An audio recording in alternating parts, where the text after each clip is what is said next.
coming to the stage right now, making their comedy debut. Get excited, Brady Roche!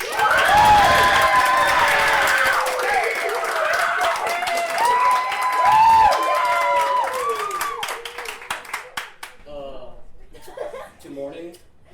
Wow. Anyone in here ever get like a bad haircut? Yeah. Because I have, and I'm gonna tell you how I got it.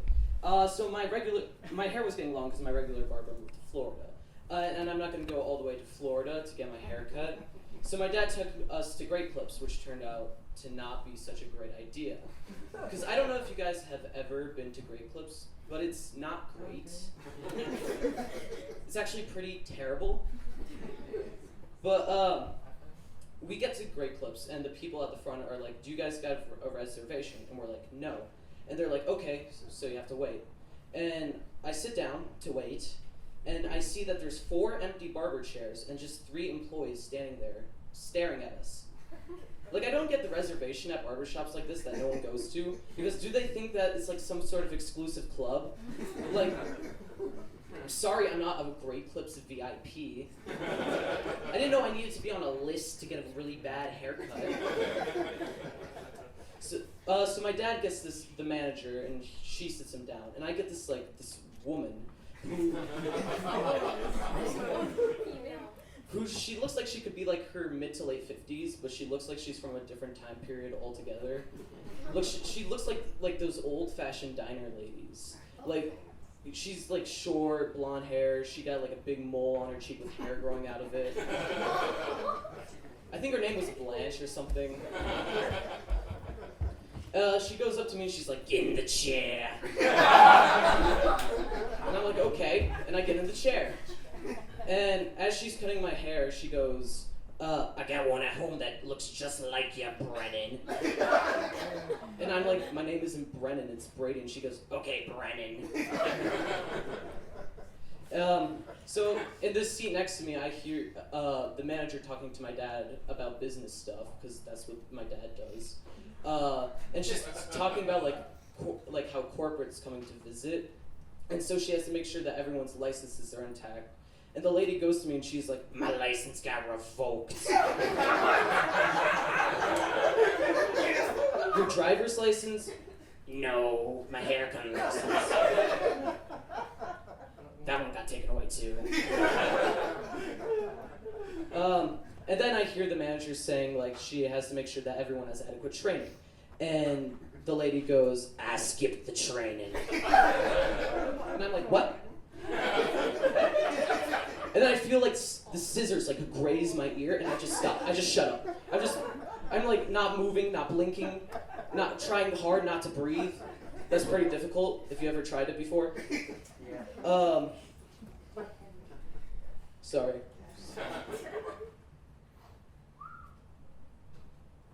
I spent so long memorizing this. Oh my god.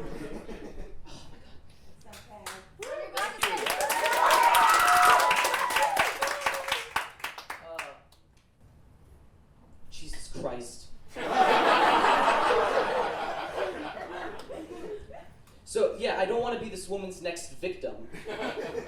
Because, like, for all I know, what I know about her, she could be, like, America's Most Wanted. Unless we're talking about haircuts, then she's America's Least Wanted.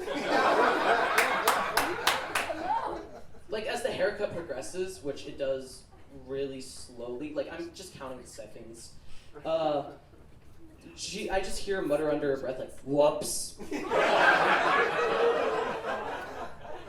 Still looks good.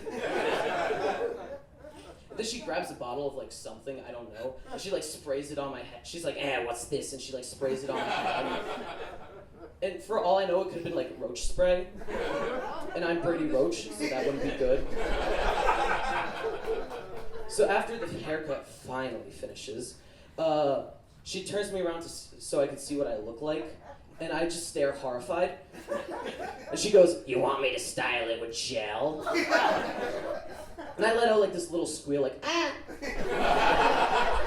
And she goes, "Does that look that good?" And I'm like, "Yes, amazing, A+, plus, plus." It didn't look good. If I could describe it, it would be like a wet rats that got hit by a semi-truck, fell into a sewer, and now it's like fighting the current, struggling to survive. It's like flowing through all the muck and sewage. Like an alligator comes up, bites it, but just spits it back out just because of how bad it tastes. And then like a hawk flies into the sewer, picks it up, just doesn't eat it either, flies over to like some Great Clips parking lot somewhere, drops it into some old delusional lady's hand, who then places it on my head. That's what my haircut looked like. But you know, maybe all I needed was some gel. So me and my dad go home, and I sit down on the couch, and I'm holding back tears. And I hear my dad making like calls in the next room, and he goes up to me and he's like, "Hey dude, I found a new place. They're called Jersey's Finest. I think they're good." And immediately my faith is restored. Because with a name like Jersey's Finest, you can tell that they actually know what they're doing. They're not like Great Clips where it's like their first time cutting hair. So we get to Jersey's Finest, and the manager, the owner, he goes up to me and he's like, and I have my hood up, so no one can see the monstrosity, the catastrophe. So the owner goes up to me and he's like, "Hey bud, how's it going? Pull down the hood." And then I pull down my hood, and he goes, oh. And, so he sits me down in my chair, and I see him go to like the back room, and I hear him yell like, "Hey Tommy, turn up the music. We're gonna be performing a surgery." Thank you, my name's Brady Roche. Have a great night.